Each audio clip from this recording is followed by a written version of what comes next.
I suppose since you told me about you being a Grey Warden, it's only fitting for me to be as open. I am originally from Orzammar, the famed dwarven city that lies beneath the stately Frostback Mountains. I was a merchant there too, merchant caste.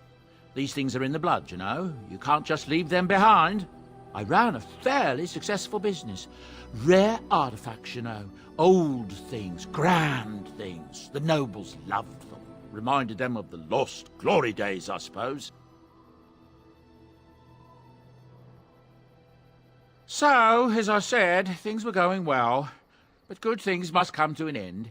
One day, a noble woman came to my store. She looked around for a bit and then started shrieking in dismay. Apparently, she believed that a pair of braces I had for sale once belonged to her brother. He'd been lost in a cave-in, you see, while on an expedition to clear out the Darkspawn from one of the tunnels running close to the city. They were made specially for him. They're unique, she shrieked. He stole them from my poor brother's corpse. She had me arrested on the spot, of course. Nobles, they're touchy like that. Well, I didn't steal them. You see, I'd been paying these castless thugs to venture out into the deep roads for me. The lost tigers, they're full of things that people left behind. Sometimes you can find a treasure, something worth a little gold.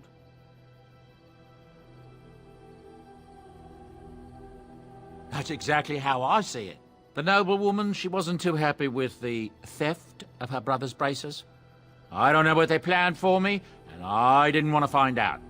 Bribed the guard that was watching me and took off for the surface first opportunity I got. Never looked back.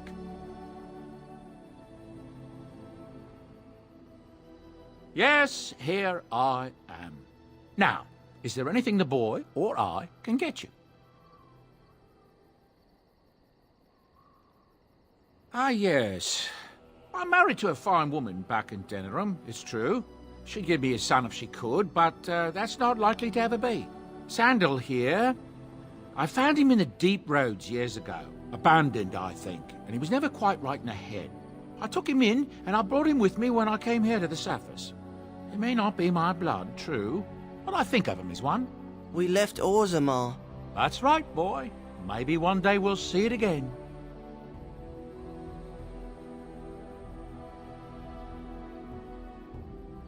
It's not as if I don't benefit, mind you. Turns out the boy's a natural working with enchantments. He might have even been lyrium-addled. I never thought of that before, to be honest. Happens sometimes. He can work an enchantment into just about anything, however, given some time. Could probably open his own shop, if he knew how. Enchantment. Well, he does seem to enjoy it, at least. Look, we don't rob people, all right? We don't take things from people that need them. The things in the lost tigers, what good did they do lying there? I brought them back to Orzammar, where people could look at them and remember. It's not all that different up here. There are places long abandoned by the humans everywhere. Even more now with the Darkspawn coming. People flee from the Blight with good reason, but they forget things. Things with value and meaning. They leave them behind because they're frightened and desperate. And sometimes, my boy and I, we find our way to these places before the Horde descends, and we save these things. I take them away so the Darkspawn don't get them. Is that so bad? They destroy everything they touch. That's what I tell myself, too. Ah, these are dark times indeed. Dark times, my friend.